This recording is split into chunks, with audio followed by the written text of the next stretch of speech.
أعوذ بالله من الشيطان الرجيم بسم الله الرحمن الرحيم ولله الحمد رب السماوات رب الأرض رب العالمين وله الكبرياء في السماوات والأرض وهو العزيز الحكيم الملك القدوس الملك القدوس الملك القدوس العزيز الحكيم تبارك الذي بيديه الملك وهو على كل شيء قدير حسبي الله نعم الوكيل نعم المولى ونعم النصير اللهم صل على سيدنا محمد وصلت عليك وآله وسلم سامعین اکرام السلام علیکم ورحمۃ اللہ وبرکاتہ۔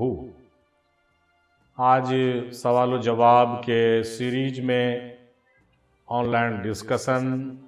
کے حوالے سے جو سوال ہے بہت ہی عمدہ اور بہت ہی دلچسپ ہے۔ اس کا نام ہے اصحاب کہف۔ اس میں پوچھا یہ گیا تھا کہ اصحاب کہف کون لوگ ہیں، ان کی کیا حقیقت ہے اور ان کی تعداد کتنی ہے، اور تصوف میں اس حوالے سے کیا تعلیم ملتی ہے۔ اصل سوال یہی ہے کہ اصحاب کہف کی حقیقت کیا ہے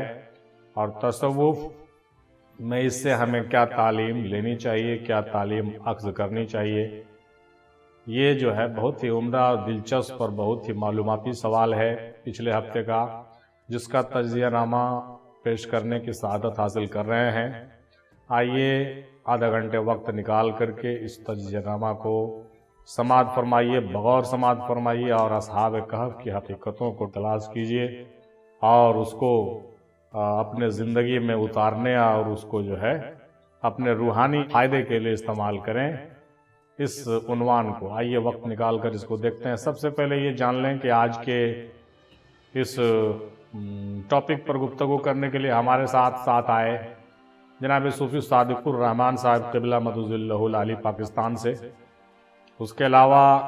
ہمارے ساتھ آئے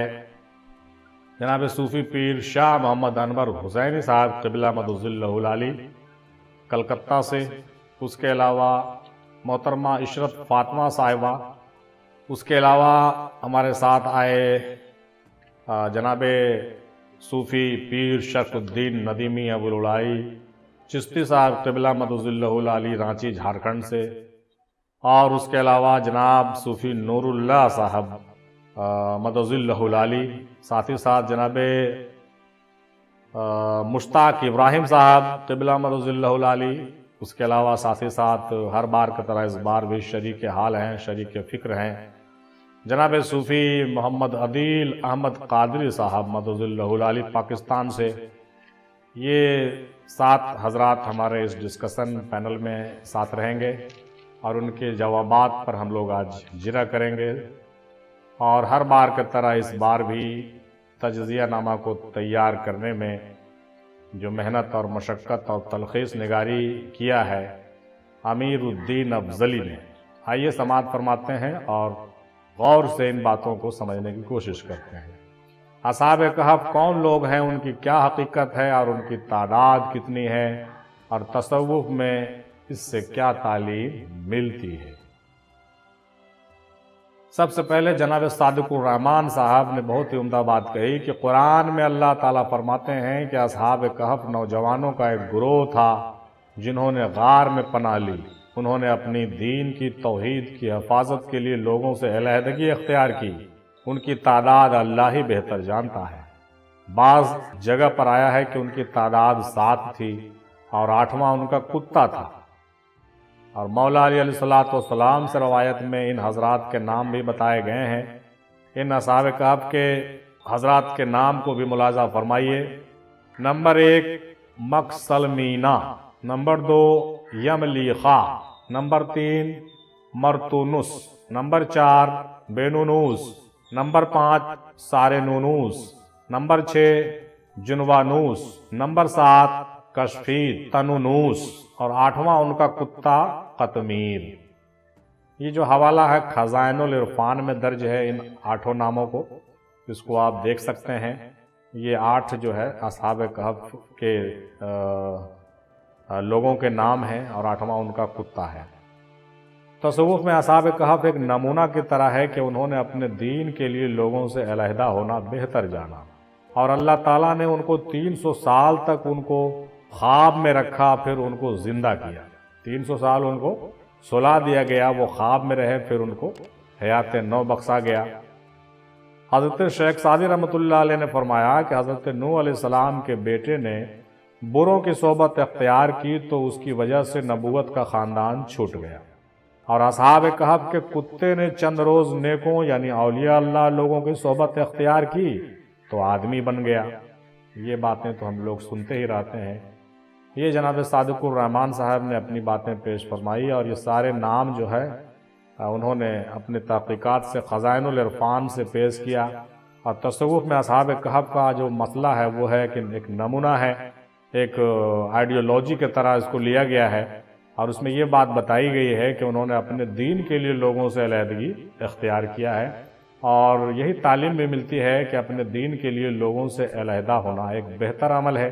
اور اس سے جو ہے صوفیوں نے بھی بہت کچھ سیکھا ہے، اور آج کے زمانے میں یہ بھی بہت ہی اہمیت کا حامل ہے، اور بالکل جو ہے ہم لوگوں کے لیے بھی بہت مشعل راہ ہے۔ انہوں نے کہا کہ جو ہے 300 سال تک وہ خواب میں رہے اور اللہ تعالیٰ نے ان کو زندہ کیا۔ اس سے یہ بھی تعلیم ملتی ہے کہ اللہ تعالیٰ جس کو چاہے جب چاہے جیسے چاہے زندہ کر سکتا ہے، یہ اس کی قدرت ہے۔ اللہ تعالیٰ ہر سے پر قادر ہے۔ اب دادا حضور سرکار میر مندر رحمۃ اللہ علیہ بھی اکثر بیشتر یہ حوالے پیش کر کے حضرت عزیر علیہ السلام کا واقعہ بھی سنایا کرتے تھے، اور اصحاب کہف کا واقعہ بھی سنایا کرتے تھے، اور کہتے تھے کہ اللہ تعالیٰ جتنا چاہے اور جیسے چاہے اپنے بندوں کو محفوظ رکھ سکتا ہے، اور جب چاہے اس کو سلا سکتا ہے، اور سلا کر کے جو ہے پھر بیدار کر سکتا ہے، اور زمان و مکان کے قید سے ان کو آزاد بھی کر سکتا ہے۔ آپ نے دیکھا کہ اصحاب کہف کے معاملے میں بھی یہی ہوا ہے۔ 300 سال تک سونے کے بعد جب اٹھے تو ان کو لگا کہ ہر ایک گھنٹہ تو سوئے ہوں گے، اس سے زیادہ کہاں سوئے ہیں، لیکن اللہ تعالیٰ کی قدرت اور تصرف کا یہ معاملہ دیکھیے کہ کس طریقے سے زمانے کو جو ہے پتہ نہیں کس ڈائمنشن میں لے جا کر کے اس طرح سے چینج کر دیتا ہے کہ جو ہے آدمی سوچ بھی نہیں سکتا ہے۔ اسی طریقے سے شب معراج کے واقعے میں بھی یہ جو لاجک بالکل ہم لوگوں کی فیل ہو جاتی ہے کہ کس طریقے سے زنجیر ہلتی رہی، اور ہمارے رسول صلی اللہ تعالیٰ علیہ وسلم آسمانوں کی سیر کر کے چلے آئے، یہاں تک کہ روایت اور کتب میں یہ بھی باتیں ملتی ہیں کہ انہوں نے جو ہے کئی سال وہاں گزارا، اور یہاں کی زندگی کو جو ہے ایسا بریک ڈاؤن کر دیا گیا، ایسا روک دیا گیا کہ یہاں جو ہے ایک لمحہ بھی نہیں گزرا۔ یعنی وہی بات ہو گئی کہ ایک اشارے پر تمام زمان و مکان کو ٹھہرا دیا گیا۔ تو اس کے اندر بہت سارے بات ہیں، اور ان دلائل اور ان جو ہے حقائق کو جو ہے اصحاب کہف کا واقعہ بھی کہیے کہ نشاندہی کرتا ہے کہ آپ اصحاب کہف کے واقعے سے جو قرآن مجید میں ہے اس سے کتنی جو ہے سیریسلی ان باتوں کو سمجھنے میں اللہ تعالیٰ کی قدرت، حکمت اور اس کے معرفتوں اور اس کے تمام عالمین اور اس کے جو مختلف ڈائمنشنز ہیں، اور اس کے جو مختلف کہیے کہ جو الگ الگ مراحل اور مقامات اور منزلیں ہیں اور الگ الگ دنیا ہے، اس کو سمجھنے میں بڑی سہولت ملتی ہے کہ کس طریقے سے اصحاب کہف کو سلا دیا گیا، پھر اٹھا دیا گیا، اور 300 سال گزر بھی گئے، اور یہاں جو ہے گھنٹوں، ان کو لگا کہ گھنٹوں بھی نہیں ہوا، جبکہ 300 سال جو ہے 3 جو ہے سینچوری پار کر چکا تھا، تمام حالات بدل چکے تھے،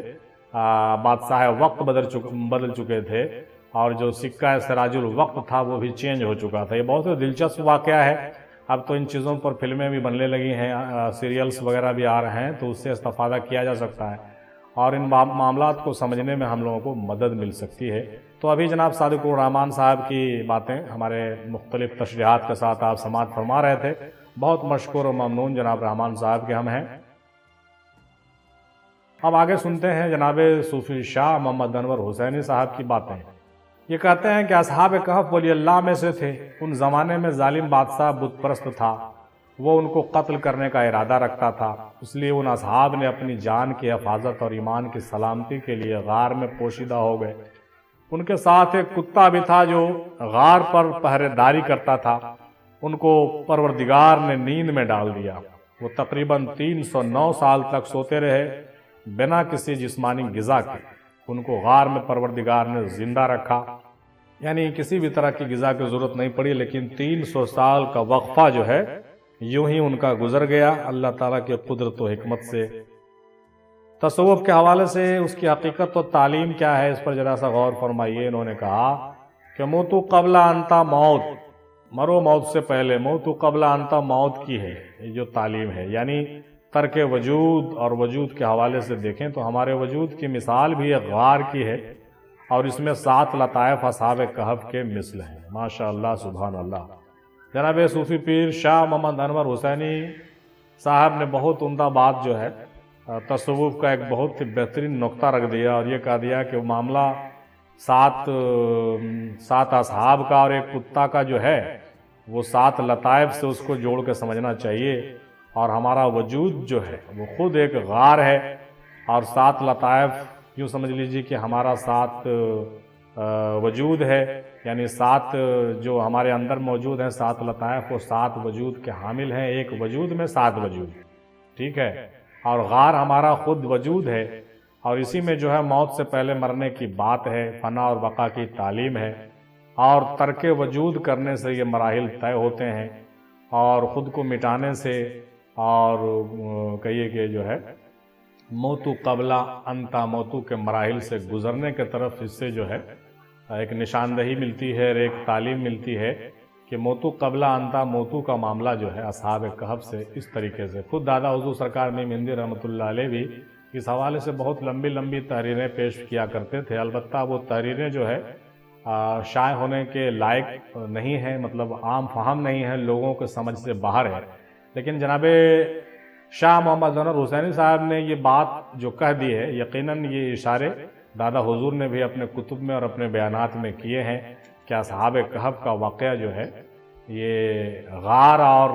اصحاب کا نہیں ہے، بلکہ یہ سارا معاملہ جو ہے ہمارے وجود کے اندر کا ہے۔ ماشاءاللہ سبحان اللہ، بہت خوب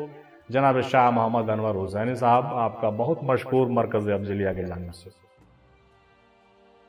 محترمہ عشرت فاطمہ صاحبہ نے کیا خوب بات کہی، وہی سماعت فرماتے ہیں ہم لوگ۔ حضرت عیسیٰ علیہ السلام کے آسمانوں پر اٹھائے جانے کے بعد ایک ظالم بادشاہ دقیانوس گزرا ہے، جس نے انجیل کو جھٹلایا تھا۔ یہ تو ہم سب لوگ جانتے ہیں کہ دقیانوس جو گزرا ہے اس نے انجیل کو جھٹلا دیا اور بت پرستی کو طول دیا، اور تمام ایمان والوں کو قتل کرتا تھا۔ وہ جو ہے بہت ظالم بادشاہ تھا۔ دقیانوس جو تھا وہ انجیل کو جھٹلاتا تھا، بت پرستی کو بڑھاوا دیتا تھا، اور ایمان والوں کو کیا کرتا تھا؟ قتل کرتا تھا۔ اصحاب کہف وہ جوان تھے جن کے باطن ایمان کے نور سے روشن تھے۔ اصحاب کہف جو لوگ تھے وہ ایمان والے لوگ تھے، اور جن کو اللہ نے روحانی منزل تک پہنچنے کی ہدایت کی تھی، لہٰذا انہوں نے آپس میں مشورہ کیا اور وطن چھوڑنے کے غرض سے ایک غار میں پناہ لی۔ یہ واقعات اور یہ تواریخ آپ کو قصص الانبیاء میں بھی مل جائے گا، جس کا ذکر قرآن میں بھی ہے۔ غرض سے ایک غار میں پناہ لی اور انہیں وہیں نیند آ گئی، اسی غار میں وہ سو گئے۔ کچھ روایت میں ان کو اصحاب رقیم بھی کہا گیا ہے، کیونکہ ان کے متعلق ایک تختی پر رقم کیا ہوا تھا، اس لیے کچھ لوگوں نے ان کو اصحاب رقیم بھی لکھا ہے۔ ان کی تعداد میں گرچہ اختلاف ہے، البتہ تفسیر خازن میں امام علی علیہ السلام کا قول یہ ہے کہ ان کی تعداد 6 تھی، پھر ایک چرواہا جو بعد میں شامل ہوا 7واں، اور 8واں ان کا کتا۔ یعنی امام علی علیہ السلام کے حوالے سے اگر بات کریں تو ان کی تعداد 6 تھی، اور ایک چرواہا اس میں شامل ہوا تو وہ 7 ہو گئے، اور 8واں ان کا کتا ہو گیا۔ یہی معاملہ 6، 7 اور 8 کا چل رہا ہے۔ یہ معاملہ 6، 7، 8 کا جو ہے بہت ہی قابل غور ہے، یہ صوفیوں کے لیے بہت ہی عبرتناک ہے، ہر مسئلے میں ہمارے وجود کی طرف نشاندہی کرتا ہوا نظر آتا ہے۔ فتح الباری میں ہے کہ اگر میں تمہیں سورہ الکہف کی حقیقی تفسیر بیان کر دوں تو تم کافر ہو جاؤ گے۔ اللہ اکبر، یہ بات بہت ہی قابل غور اور بہت ہی فکر کا حامل ہے۔ فتح الباری کی یہ بات کہ اگر میں تمہیں سورہ الکہف کی حقیقی تفسیر بیان کر دوں تو تم کافر ہو جاؤ گے۔ مطلب یہ ہوا کہ اصحاب کہف کے واقعے میں اور اس کے تفسیرات میں کیا ہیں؟ بہت سے راز مضمر ہیں جو ہر چند کے کھولنا بڑا ہی دشوار ہے۔ میں نے پہلے عرض کیا کہ دادا سرکار میم ہندی رحمۃ اللہ علیہ کی تحریریں ہم پڑھنے سے قاصر ہیں، بہت سارے راز اس میں پوشیدہ ہیں، گرچہ ہم لوگوں کو دعوت فکر دی جاتی ہے۔ حضرت عبداللہ ابن عباس رضی اللہ تعالیٰ عنہ بیان کرتے ہیں کہ سورہ الکہف میں دجال کے ہر فتنے سے محفوظ رہنے کی چابی ہے۔ یہ سورہ کہف کی بات ان کے جو ہے فضائل کے حوالے سے کہی جا رہی ہے کہ دجال کے فتنے سے محفوظ رہنے کی چابی ہے، اس لیے سورہ الکہف کی تلاوت کرنے اور اس کو پڑھنے کا جو ہے کافی اہمیت ہے اور کافی روایت اس کے بارے میں ہم لوگوں کو ملتی ہے۔ اصحاب کہف کی باطنی معنی و تشریح ذرا سا دیکھنے کی کوشش کریں، انہوں نے بہت ہی عمدہ کوشش کی ہے، آئیے اس پر غور کرتے ہیں۔ اصحاب کہف کے باطنی معنی و تشریح کچھ یوں ہیں۔ نمبر 1، ظالم بادشاہ، اس کا مطلب ہوا شیطان جو کفر کا نمائندہ ہے۔ نمبر 2، بادشاہ کی قوم، نفس امارہ یعنی نفس کی خواہشات، شر، بغض، کینہ، عناد، تکبر، حرص، ہوس، حسد وغیرہ۔ نمبر 3، غار سے مراد ہے انسان کا باطن جو پوشیدہ ہے، جس کی پناہ میں آ کر ہم نفس امارہ سے بچ سکتے ہیں۔ بہت خوب۔ نمبر 6، اصحاب کہف، وہ مرد مومن جو شیطان اور نفس امارہ سے بچنے کے لیے باطن کی پناہ لیتے ہیں۔ نمبر 5، 6 اصحاب کہف سے مراد 6 لطائف ہیں: عقل، قلب، روح، سر، خفی، اخفا۔ عقل، قلب، روح، سر، خفی، اخفا، انہوں نے نفس کو عقل لکھا ہے، پھر بھی ماشاءاللہ بہتر ہے۔ نمبر 6، کتا سے مراد نفس لوامہ ہے جو روح کی قوت سے ملازمت میں آ گیا ہے۔ نمبر 7، چرواہا سے مراد مرشد کامل ہے، اصحاب کہف کو چرواہے نے ہی نیند سے بیدار کیا تھا۔ اکثر انبیاء پیشے سے چرواہے گزرے ہیں، یعنی ان کا جو پروفیشن تھا چرواہا ہوا ہے، چرواہے ہوئے ہیں اکثر و بیشتر۔ مرشد کامل ہی غفلت کی نیند سے بیدار کرتا ہے اور شعور کی منزل تک پہنچاتا ہے۔ نمبر 8، نیند سے مراد مرنے سے پہلے مرنا ہے، مرنے سے پہلے مرنا ہے۔ یہ بہت ہی عمدہ بات اور عمدہ تحقیق ابھی پیش فرما رہی تھی محترمہ عشرت فاطمہ صاحبہ، ان کی بات کو ہم پھر سے دہرانا چاہیں گے چونکہ یہ بہت ہی قابل قدر گفتگو ہے۔ انہوں نے بہت ہی عمدہ بات کہا کہ اصحاب کہف کی باطنی معنی و تصریح کو اگر ہم سمجھنے کی کوشش کریں تو اس طریقے سے ہم کنسیڈر کریں کہ ظالم بادشاہ کا مطلب ہے شیطان جو کفر کا نمائندہ ہے، اور بادشاہ کی قوم سے مراد ہے نفس امارہ جو نفس کے خواہشات اور حرص و ہوس اور حسد اور تکبر وغیرہ کا حامل ہے۔ اور نمبر 3 جو غار ہے، غار سے مراد ہے انسان کا باطن جس کی پناہ میں آ کر ہم نفس امارہ سے بچ سکتے ہیں۔ نمبر 6، اصحاب کہف وہ مرد ہے جو شیطان اور نفس امارہ سے بچنے کے لیے باطن کی پناہ لیتے ہیں، وہ اصحاب کہف کے مانند ہے۔ اور 5واں بات یہ کہ 6 اصحاب کہف سے مراد 6 لطائف ہیں: نفس، قلب، روح، سر، خفی، اخفا۔ اگلا بات 6 یہ ہے کہ کتا سے مراد نفس لوامہ ہے جو روح کی قوت سے ملازمت میں آ گیا ہے۔ اور 7واں چرواہا سے مراد مرشد کامل ہے، اصحاب کہف کو چرواہے نے ہی نیند سے بیدار کیا تھا، اور اس لیے کہ اکثر انبیاء جو ہے پیشے سے چرواہے ہوئے ہیں، اس پر غور کیجیے۔ اور مرشد کامل ہی غفلت کی نیند سے بیدار کرتا ہے اور شعور کی منزل تک پہنچاتا ہے۔ اور اگلی بات 8واں نمبر میں یہ انہوں نے درج کیا کہ نیند سے مراد مرنے سے پہلے مرنا ہے، یعنی یہ جو 8 پوائنٹس ہیں، ان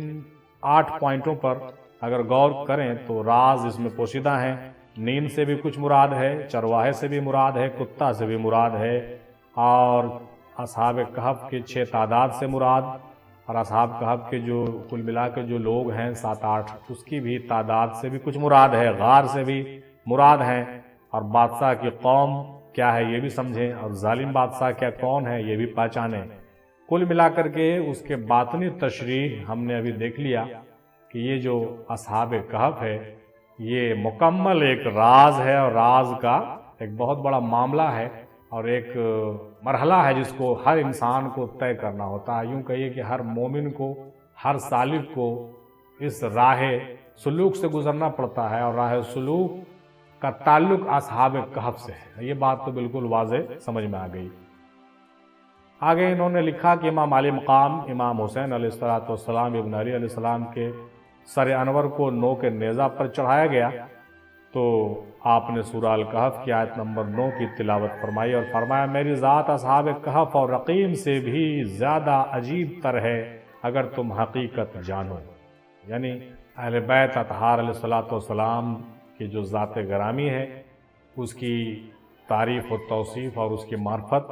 کی طرف ہمارا دھیان جانا چاہیے۔ ماشاءاللہ بہت بہتر، بہت شکریہ آپ کا محترمہ عشرت فاطمہ صاحبہ۔ ہم دعا کریں گے کہ ہمارے تمام اسکالر حضرات جو پینلسٹ ہیں، جو سوال و جواب کے سیشن میں حصہ لیتے ہیں، ان کو اللہ تعالیٰ سلامت رکھے، اور آئندہ بھی جو ہے مختلف موضوعات پر اپنے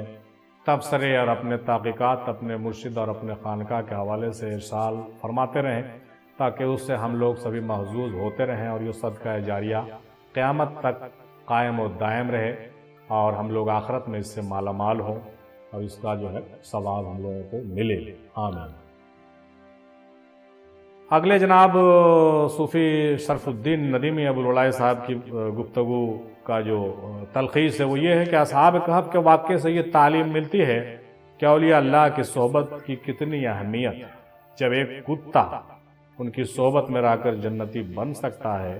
تو پھر انسان کس طرح ان کے فیوز و برکات سے محروم رہ سکتا ہے۔ انہوں نے چھوٹی بات کہی ہے لیکن بہت بڑی بات کہی ہے کہ اصحاب کہف سے گرچہ وجود سے بہت تعلیم ملتے ہیں اور اس سے جو ہے بہت ہی اصلاح ملتی ہے، اور ہم کو طرح طرح کی باتیں جو ہے ان کے باطن میں جا کر کے پتہ چلتی ہے اور ہم اس کو غور کرتے ہیں۔ لیکن سب سے بڑی بات یہ ہے کہ اصحاب کہف کے واقعے سے سب سے بڑا سبق یہ ملتا ہے کہ اولیاء اللہ کی صحبت کتنے اہمیت کا حامل ہے، کیونکہ ان کے صحبت میں جب ایک کتا آ گیا تو وہ ان کے فیوز و برکات سے محروم نہیں رہ سکا۔ تو اس سے یہ سمجھنا چاہیے کہ اللہ والوں کی صحبت میں ہم لوگ جیسے گناہگار لوگ اگر آ جائیں گے تو یقیناً ہم مالا مال ہو جائیں گے، اور ہم دنیا میں بھی سرفراز ہوں گے اور آخرت میں بھی سرفراز۔ بہت خوب، ماشاءاللہ، بہت عمدہ بات کہی جناب شرف الدین صاحب آپ نے۔ جناب صوفی نور اللہ صاحب کہتے ہیں کہ اصحاب کہف کی تعداد 7 تھی اور 8واں ان کا کتا۔ یہ ہمارے وجود میں 7 صفات ہیں اور کتا بمثل نفس کے ہے۔ 7 صفات کیا ہیں اس پر ذرا سا ہم لوگ غور کیجیے۔ جناب نور اللہ صاحب کہتے ہیں کہ 7 کی جو تعداد ہے، گرچہ یہ 6 لطائف اور اس کے دیگر مراحل کا ذکر ہم لوگوں نے کیا، انہوں نے ایک بہت ہی الگ موضوع کی طرف اشارہ کیا اور صفات کے حوالے سے گفتگو کی اور کہا کہ ہمارے وجود میں 7 صفات ہیں اور کتا بمثل نفس کے ہیں۔ اور 7 صفات کیا ہیں یہ دیکھیے۔ پہلا علم ہے، دوسرا ارادہ ہے، تیسرا سماعت ہے، اور چوتھا جو ہے بشارت ہے، اور 5واں کلام ہے، اور 6واں حیات ہے۔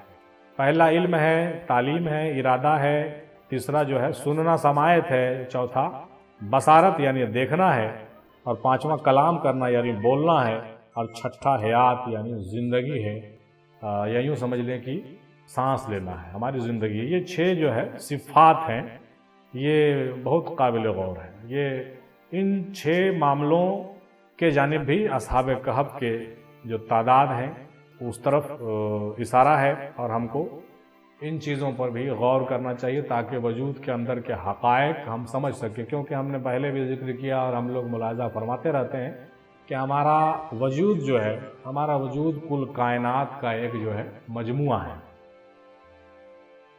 جناب مشتاق ابراہیم صاحب کہتے ہیں کہ تصوف کی نظر سے دیکھا جائے تو اصحاب کہف کے قبر پر مسجد بنا دی گئی ہے، اور ہر سال میں ایک وقت مقرر ہوا کہ وہاں آیا کریں۔ اس سے یہ معلوم ہوتا ہے کہ صالحین کا عرس کا معمول قدیم ہے اور بہت پہلے سے چل رہا ہے۔ انہوں نے ایک الگ ٹاپک کی طرف اشارہ کیا مشتاق ابراہیم صاحب نے کہ تصوف کی نظر میں اصحاب کہف کو ایسے دیکھیے کہ تصوف کی نظر سے اگر دیکھا جائے تو اصحاب کہف کے قبر پر مسجد بنا دی گئی ہے، اور ہر سال ایک وقت مقرر کیا ہوا ہے کہ وہاں لوگ وہاں آیا کریں، اور اس سے یہ معلوم ہوتا ہے کہ صالحین کا عرس اور ان کی یاد دہانی اور ان کو یاد کرنے کا ایک جگہ بنانا کوئی غلط بات نہیں ہے، بلکہ یہ صالحین کا عرس منانا یہ بہت قدیم روایت کے طور پہ چلا آ رہا ہے کہ بزرگوں کی یادگار مقامات کی ہم جو ہے زیارت بھی کریں اور ان کو یاد بھی رکھیں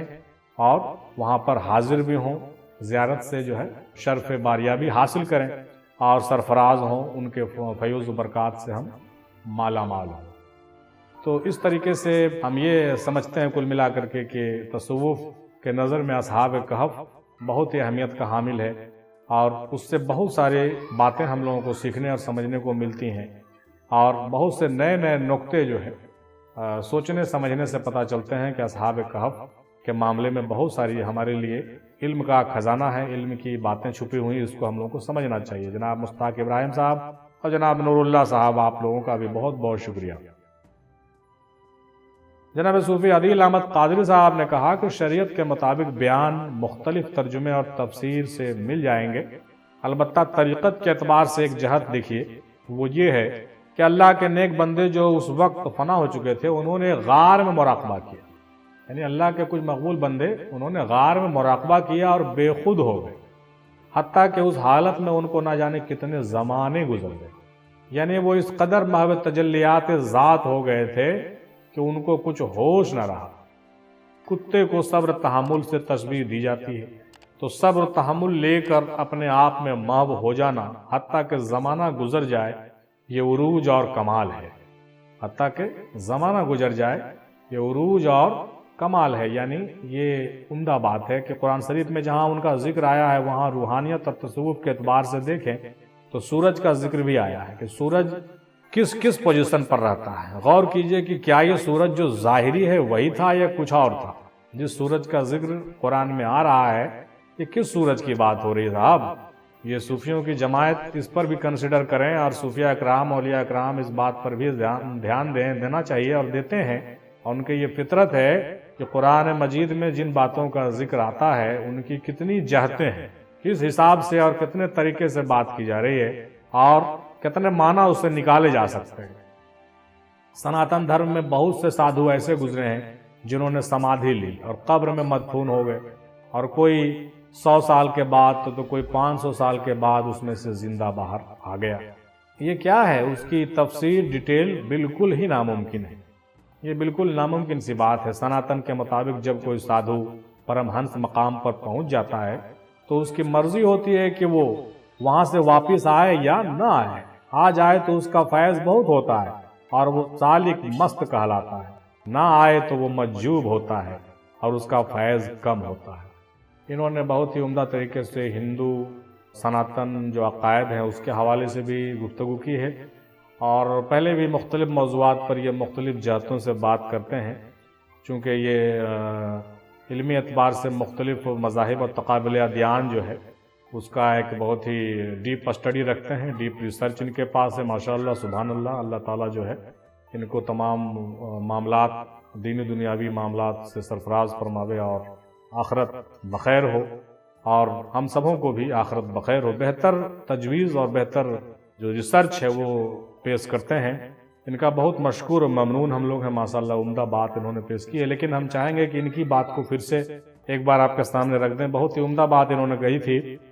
کہتے ہیں کہ شریعت کے مطابق بیان مختلف ترجمے تفسیر سے مل جائیں گے، البتہ طریقت کے اعتبار سے ایک جہت دیکھا جائے کہ اللہ کے نیک بندے جو اس وقت فنا ہو چکے تھے، مطلب یہ ہوا کہ اللہ کے نیک بندے جو فنا ہو چکے ہوتے ہیں یا ہو چکے تھے، جو اہل فنا تھے، جو راہ سلوک کے راہی تھے، اللہ کے نیک بندے تھے، صالحین تھے،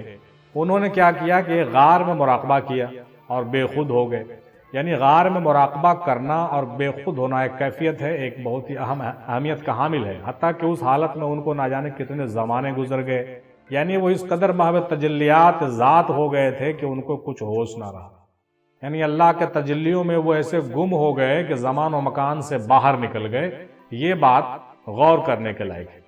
کتے کو صبر و تحمل سے تشبیہ دی جاتی ہے، بہت صابر بھی ہوتا ہے، وہ تحمل کرتا ہے، ٹھیک ہے، ان کے صفت کے اعتبار سے۔ تو صبر تحمل لے کر اپنے آپ میں محو ہو جانا حتیٰ کہ زمانہ گزر جائے، یہ عروج اور کمال ہے۔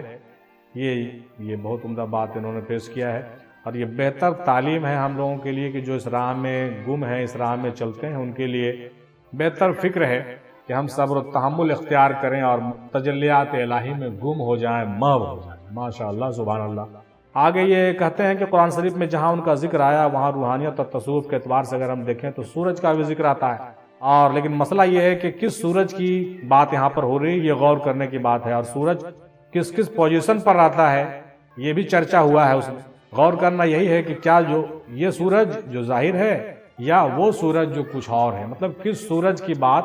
اس واقعے میں کی گئی ہے، اور اس سورج سے کیا مراد ہے، اس سورج کے بارے میں انہوں نے جرا نہیں کیا ہے۔ ہم لوگوں کو خود غور کرنا چاہیے کہ سورج کیا ہے، چاند کیا ہے، غار کیا ہے، اور یہ 6 7 8 کا چکر کیا ہے۔ یہ سارا معاملہ جو ہے تصوف اور وجود کے راز سربستہ ہیں، جو گاہے بگاہے ہم اپنے چینل پر دھیرے دھیرے لا رہے ہیں۔ انشاءاللہ جہاں تک ممکن ہوگا، اگر حیات نے ساتھ دیا، زندگی رہی، تو مختلف ان موضوعات پر بھی ہم لوگ جو ہے جرا کرنے کی کوشش کریں گے، اور جو باتیں اب تک بیان نہیں ہوئی ہیں انشاءاللہ تعالی آنے والے وقتوں میں بیان ہوں گی دھیرے دھیرے، اور ہم دعوت دیتے ہیں تمام خانقاہ کے لوگوں کی کہ وہ بھی ان موضوعات کو چھیڑیں۔ اب بہت ہو چکا ہے، شرعی مسائل بہت ہو گئے، طریقتی مسائل بہت ہو گئے، چادریں ہم لوگوں نے بہت چڑھا لی، گاگر بہت گا لیا، قوالی بہت کر لیا، لنگر بہت کھا لیا۔ اب بات ہے کہ صرف اب ہم جو ہے اب اسرار نہانی کو کھولیں اور اس کو کھولنے کی کوشش کریں، چونکہ قیامت بہت نزدیک ہے، امام مہدی کا ظہور بہت جلد ہونے والا ہے، لہٰذا جلد سے جلد ہم جو ہے اپنے انسانی وجود کے راز سے جو ہے، راز سربستہ سے جو ہے پردے کو ہٹائیں اور اپنے اپنے خانقاہوں میں ایک انقلاب لائیں جس کا نام ہو معرفت کا انقلاب، عشق کا انقلاب، اور اس طریقے سے ہم اپنے پیروں کو ان کے سامنے خدمت گزاری کر کر کے کہیں کہ جلد سے جلد ہم کو جو ہے اسرار نہانی سے پردہ ہٹائیں، ہمارے وجود کے راز کو کھول دیں اور ہمیں اپنے تصوف کے راستے میں، راہ سلوک میں آگے بڑھنے کی توفیق عطا فرمائیں، اور ہماری جلد سے جلد مدد کریں اور ہم پر نظر کرم کریں، تاکہ ہمارا جو ہے سینہ منور ہو جائے اور ہماری جو ہے روحانی ترقی جلد از جلد ہو، اور ہم جو ہے یہ تمام جو جنجال ہے اس سے آزاد ہو سکیں۔ یہ ہمارا ایک اسپیشل میسج تھا جو ہم نے بیچ میں رکھ دیا۔ چنانچہ عادل بھائی کے آگے کی جو بات ہے وہ یہ ہے کہ سناتن دھرم میں بہت سے سادھو ایسے گزرے ہیں جنہوں نے سمادھی لیا اور قبر میں مدفون ہو گئے، اور کوئی 100 سال کے بعد تو کوئی 500 سال کے بعد اس سے زندہ باہر بھی آ گیا۔ یہ بھی کئی تحقیقات اس پر ان کی ہیں جس کا جو ہے انہوں نے ذکر کیا۔ یہ کیا ہے صاحب، 100 سال کے بعد اور 500 سال کے بعد سمادھی لینے کے بعد باہر آ جانا کیا ہے؟ اس کی تفسیر اور ڈیٹیل تو بالکل ہی ناممکن ہے، ٹھیک ہے، لیکن سناتن کے مطابق جب کوئی سادھو پرمہنس کے مقام پر پہنچتا ہے تو اس کی مرضی ہوتی ہے کہ وہ وہاں سے واپس آئے یا نہ آئے۔ یہ بات ہم نے پہلے بھی ذکر کیا ہے کہ یہ اس کی مرضی ہوتی ہے۔ جو موکش دھام کو پا لیتے ہیں، جو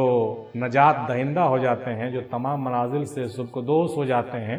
اور واصل بحق ہو جاتے ہیں، اولیاء اللہ کے حقیقی منزل تلک جو ان کی مخصوص ہوتی ہے وہاں تک ان کی رسائی ہو جاتی ہے، تو بقول دادا حضور کے ان کی مرضی ہے کہ وہ آئیں یا نہ آئیں، آئیں تو ان کی مرضی، نہ آئیں تو بھی ان کی مرضی۔ اگر وہ آئیں تو ان کو اسپیشل طور سے اگر بھیجا جائے تو کسی مشن کے لیے آئیں اور وہ اپنا کام کریں، لیکن وہ اپنی منزلوں کو پا چکے، فارغ ہو چکے اور وہ آزاد ہو چکے۔ ہمارے دادا حضور نے کیا خوب کہا تھا کہ ارے مجھے تو جو ہے دائیں ہاتھ میں اعمال نامہ بھی مل چکا ہے، مجھے دائیں ہاتھ میں اعمال نامہ مل چکا ہے۔ ماشاء اللہ، سبحان اللہ، ذرا غور فرمائیے کہ اللہ والوں کی بات کیا ہی عمدہ ہوتی ہے کہ ان کو اسی حیات میں جب وہ منزل مقصود پا لیتے ہیں تو ان کو حیات میں ہی بصارت سنا دی جاتی ہے، اور ان کو جو ہے حیات میں ہی بتا دی جاتی ہے کہ آپ کا مقام جنت میں کہاں ہے، آپ کس منزل کے مالک ہیں اور آپ کی حقیقت کیا ہے۔ اللہ تعالیٰ سے دعا ہے کہ ہم لوگوں کو بھی اسی طرح کا تعلیم اور تربیت اور اسی طرح کی باریابی حاصل ہو کہ اپنی زندگی میں ہی اپنے منزل و مقام پتہ چل جائے اور جنت میں اپنا مقام پتہ چل جائے، اور اس زندگی میں اپنی بصارتیں لے کر ہنستے ہوئے، مسکراتے ہوئے اس دنیا دار فانی سے منتقل ہو کر اس دنیا باقی میں پہنچ جائیں اور سرفراز ہو جائیں، اور اس حسن لم یزالی کے عالم لافانی میں بالکل فیضیاب اور باریاب ہو جائیں اور ہمیشہ ہمیش کی زندگی پالیں۔ آمین ثم آمین، وآخر دعوانا الحمدللہ رب العالمین، برحمتک یا ارحم الراحمین۔ حق لا الہ الا اللہ محمد الرسول اللہ صلی اللہ تعالی علیہ وسلم۔